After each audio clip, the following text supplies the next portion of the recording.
மகளே, உலகம் உன்னை பார்க்கவில்லை என்று நினைக்கிறாயா? உனக்கு யாருமே இல்லை என்று தனிமையில் கலங்குகிறாயா? இதோ உன் கதவு ஓரம் நின்று உன் இதய துடிப்பை கேட்டுக்கொண்டிருக்கும் உன் தகப்பன் இயேசு பேசுகிறேன். உன் தலையணையில் நனைந்திருக்கும் ஒவ்வொரு கண்ணீர் துளியையும் நான் எண்ணி வைத்திருக்கிறேன்.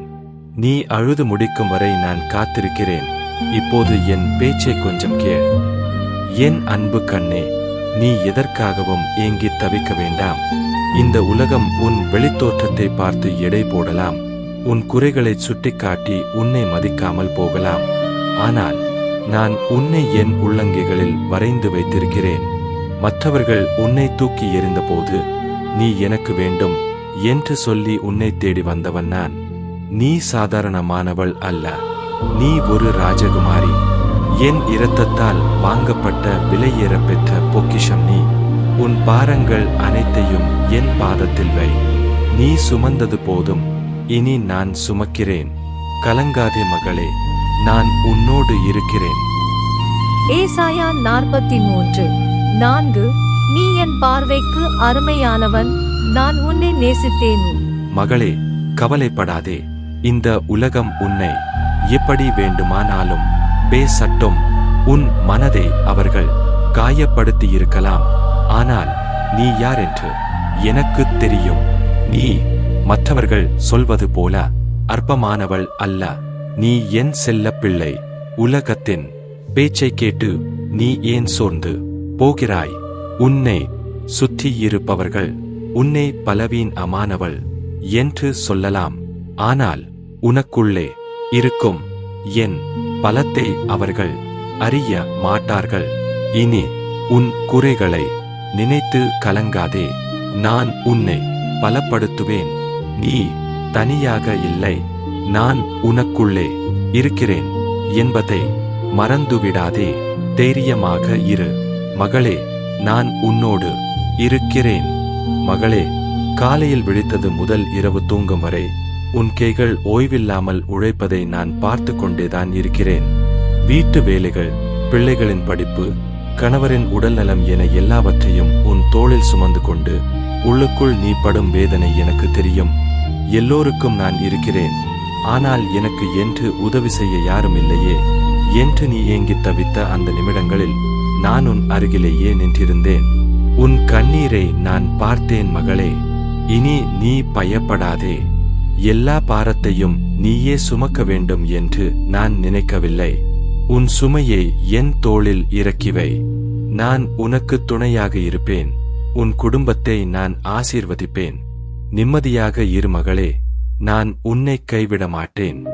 மத்தேயு 11:28. வருத்தப்பட்டு பாரஞ்சு மக்கிறவர்களே, நீங்கள் எல்லாரும் என்னிடத்தில் வாருங்கள், நான் உங்களுக்கு இளைப்பாறுதல் தருவேன். என் பிரியமான மகளே, கலங்காதே. உன் மோனமான கண்ணீருக்கும் நீ சுமக்கும் பாரமான சிலுவைகளுக்கும் நான் பதில் வைத்திருக்கிறேன். எல்லோருக்காகவும் நான் இருக்கிறேன். ஆனால் எனக்காக யார் இருக்கிறார்கள் என்று நீ ஏங்கும் அந்த தனிமையை நான் அறிவேன். உன் உடலை வாட்டும் நோய்கள் ஒருபுறம், உன் உள்ளத்தை ரணமாக்கும் உறவுகள் மறுபுறம் என நீ நசுக்கப்படுவதை நான் பார்த்து கொண்டிருக்கிறேன்.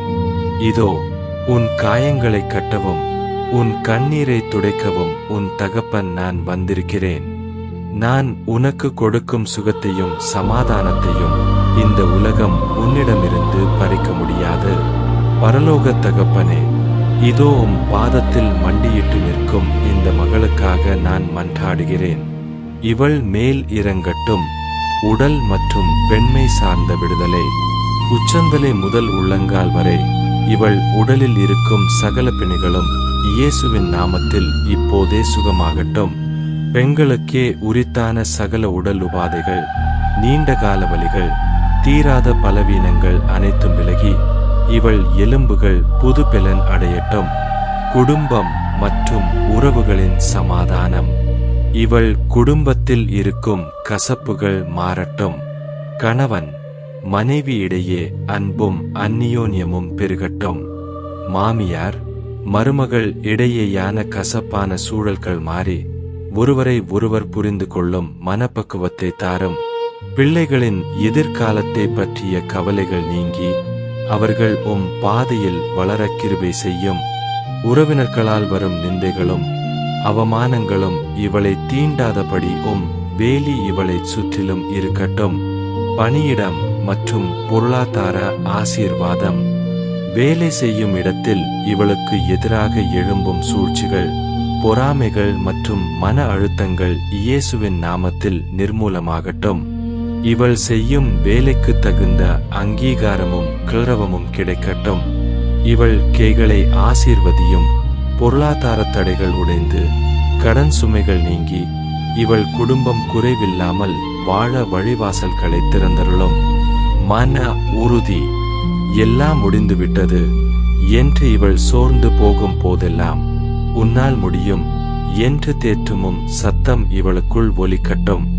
இவள் இழந்த சந்தோஷத்தையும் ஆரோக்கியத்தையும் நிம்மதியையும் இரட்டிப்பாக தாரும். புதுப்பொலிவோடும் ராஜகுமாரியை போன்ற கம்பீரத்தோடும் இவள் எழுந்து பிரகாசிக்கட்டும். ஆமென்.